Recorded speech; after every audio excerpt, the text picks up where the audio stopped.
Welcome back, everyone. We are Game 3 here between liquidtyler and moonglade for the Pan Pacific Championship. This is round of 16, best of 3. They are currently tied 1-1 with Tyler bringing it back in the second game on Lost Temple with some great Void Ray use. We are going to be here on Shakura's Plateau for the final map of this series. I am, of course, Unstable, joined here by Wolf. And these positions, what do you think of them, Wolf? Well, it's definitely going to allow Tyler to possibly open up with the Nexus first build. If he chooses to do that, he could put this pylon on the low ground. Looks like he's not going to choose to do that. But a lot of time you will see Pro players put the pylon on the low ground and then go scout. And if he sees a hatch first build, he'll probably just go for a Nexus, and then he could throw down a Forge if he chooses to and sort of wall off down there at the low ground in front of the expansion. But he's going to put his pylon in his main base, which means that he's probably going to think about doing a safer later expansion. And, Moonglade is going to be able to take a third base fairly easily at these positions, so Tyler is going to have to be harassy, either using a Stargate or Dark Templar, or just moving Zealots around the map, throwing down pylons to make sure that he can keep Moonglade down 2 base to 2 base at least, or at least 2 base to 1 base. Doesn't want to allow him to take a third base ever, and that's probably going to be Tyler's main objective here. Yeah, definitely. Hopefully we see some more Void Ray play, because I'm actually really interested to see how that plays out now that Moonglade has had a chance to see it a couple of times. But I really don't think DTs are going to be as effective as Tyler would like, because one of Moonglade's practice partners over here in the SEA scene is actually Legionnaire, who just uses them every single game. Like, he's won games just with DTs alone sometimes versus some Zergs. So Moonglade definitely going to be ready for that kind of play. Which is why he always gets that Overseer, as we were talking about in Game 1, just in case that does happen. But looks like we do have a 15 hatch coming from Moonglade, which is very different for the first couple of games. Yeah, he's normally likes to get that pool first, but I guess he feels comfortable on this map. It's a very large map, and he also scouted cross positions, so he felt like going for that hatch first would be safe. And he is going to scout that his opponent's not going to be expanding early. You can see that Cybernetics core as well as the gas. He may try to steal a second gas, but nope, too late. Looks like it already went down. So he's just going to keep this drone alive as long as possible and continue to scout with it. Going to hide it back here behind these Vespene geysers.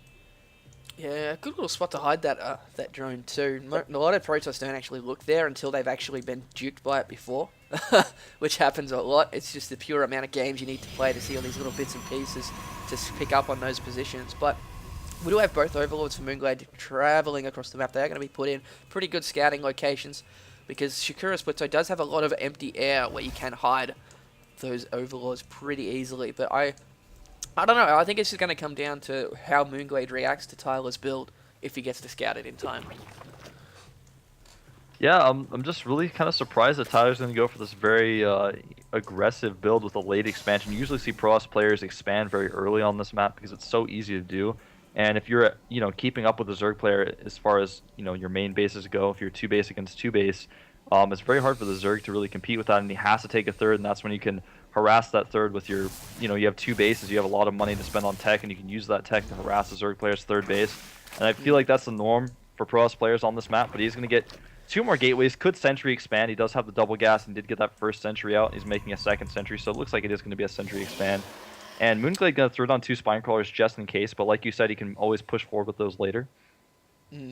But Moonglade's... I was just a bit worried there for a second, because Tyler is moving down the ramp with his sentries and did not actually see the Overlord just parked above him, so he did have a chance to snipe that there. Looks like Moonglade's Overlord at the left is actually going to be sacking that to see what's going to happen here.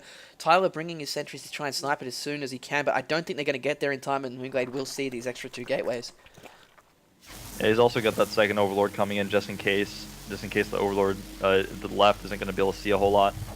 And he's probably not going to be able to keep that alive. Yeah, he decided to throw it all the way in. He was going to think about saving it, but he did decide to go all the way in. Yeah, and definitely. he does see the gateways. And the expansion with And the second Overlord. Nexus. So great scouting by Moonglade so far in this game. Definitely keeping him up to par with what's going on, but we don't actually see a lair yet. Something I have noticed from Glade, he does like to go to lair fairly late compared to a lot of other Zerg players. Yeah, he likes to get a lot of drones first and also get spine crawlers up and be very safe, which is a really good way to play Zerg. And I actually really like Moonglade's style. He plays very safe, gets a lot of queens if he needs to, and kind of hesitates on his gas a little bit, gets Zergling speed very quickly before the lair. I really like his play style. Yeah, definitely. We do have the lair coming out now, though, with Link speed on the way as well. there is absolutely nothing you can do against this natural expansion here of Tyler because there's just so many sentries. He's got 5 sentries there. They're going to be just pulling energy all the way to the top. And that's a good 20 force fields once they get that energy, which is just insane. Yeah, not to mention that you only need 2 to block the ramp, and the time it's going to take for 2 force fields to fade away, you'll definitely have enough energy, so you can pretty much force field infinitely with that many sentries on the ramp. So Tyler is going to be able to defend for a really long time, and Tech Up could throw down a robotics facility. I would be surprised if he didn't throw a robotics facility down soon to get an observer or research hallucinate, because he really needs to find out what kind of tech his opponent is choosing. And there's the robotics facility going down. In the natural, a good spot to put it, I believe. Because that really, a lot of players will scout the main base, not actually checking the natural, which is why we're seeing more natural structures coming out now, which is really good to see. But we do have a Hydra Den coming pretty much instantly from Moonglade. Does not want to get caught off guard again. He does getting the +1 level attacks, and he's also getting Overlord speed, which is going to help him out with scouting. As we do have Lings going across the map everywhere, just scouting out what's going on, sending a couple of Lings up the front. He does see a lot of gateway units, but he's also... Look, if we have a look at Moonglade's view here, take a look at the vision he has right now. Pretty much can see anything coming. You can pretty much see everything. Anything that comes out of that base is going to be seen by Moonglade, which is great to see. But we are going to be seeing a observer being popped out for Tyler now. This is going to be the first chance Tyler's going to get of seeing anything other than the expansion here. And looks like Moonglade is actually ahead in the drone count at the moment, so that's great to see. But I really hope that he scouts this robotics facility fairly soon. Yeah, he needs to see that. You know, like you said, putting it in the natural is a really good way to hide it. Also allows him to reinforce with his units very quickly. And it looks like he's going to actually push out, so this is kind of an interesting choice. He's going to probably try to engage, catch some units off guard and force field Moonglade's ramp, maybe catch that queen off guard a little bit. He's going to take out the Zelnaga watchtowers as well.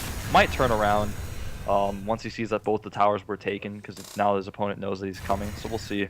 Yeah. And it looks like Moonglade is going to destroy these rocks and take a third base behind the rocks rather than take it at an open expansion, which I like. He needs to be careful though, because he has seen Tyler at the front of his ramp now, bringing all his units down. There is a lot of Hydralisks there, so I'm not sure how well that's going to go. We are going to have some Guardian Shields go down. These Spine Crawlers at the front are definitely going to do a lot of damage, but Moonglade does not want to run down that ramp. That is the absolute worst thing he can do right now to get force fielded off, but he does have a lot of Hydras. We are probably going to see, if we have a look back, we just still don't have a robotics bay coming out from Tyler. That's interesting. Yeah, it's just now starting. And he did wait a little bit. Didn't get that observer to his opponent's base very quickly, and I think that's he didn't see the Hydralisk yet, and he wasn't sure if he wanted to do that or if he would stick with Immortals. And now he knows, so he's going to make that bay.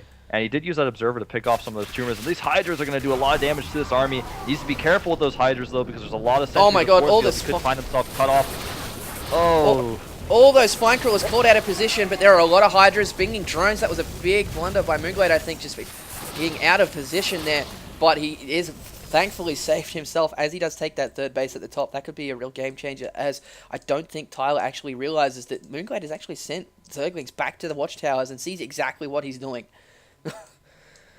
Yeah, it was a very sneaky move by Moonglade to sneak those Zerglings, and I really like it because I think he took some of the Zerglings he was scouting with some of the expansions and just kind of went behind the army and went back to those towers, and Tyler definitely not aware of this. And, you know, Moonglade can feel really comfortable being able to see everything that's going on. He's got his Hydras, a +2 attacks being researched. And, you know, as soon as he gets those Colossi out, it's going to change the game a little bit. But Moonglade already having that third base, going to get that saturated really soon. I think he's probably feeling pretty comfortable right now. And we do have another engagement here. Oh, no! Sentries at the front, what are they doing there? They just got popped really quickly. But these Hydras are sandwiched here between these units. But I think these Hydras are going to be able to take out the rest of these Stalkers. That was a big mistake by Tyler having those at the front. Yeah, I feel like Tyler is getting a little bit over-aggressive here. He's overextending himself, you know, and he's not really doing the best aggression. And he's losing a lot of units. He's going to lose his pylon, losing some zealots as he retreats, and he's going to lose several pylons, actually, as he retreats. If Moonglade tries to push out, he's got 2 observers on top of the same army. He needs to spread those out and check for expansions because he hasn't yet seen that third base. He's got to assume that it's there, but he needs to go check for things like that. And there's an Overseer morphing, so he's going to be able to pick those observers off. Moonglade will be able to, and Tyler's going to take his third right now. The Zergling, of course, was ready to spot that, though. And we'll probably see some sort of early aggression from Moonglade. Probably not going to let that get up pretty easily. And I think he made a Spire. Did I miss that? No, he made a Spire. No, he did. He's got 7 Corruptors on the way. So that eco really kicking in for him. Get nasty. Definitely. If those Absolutely. Corruptors get enough, I can't remember. I haven't actually noticed, but do they still have energy? No, they don't. That was taken away.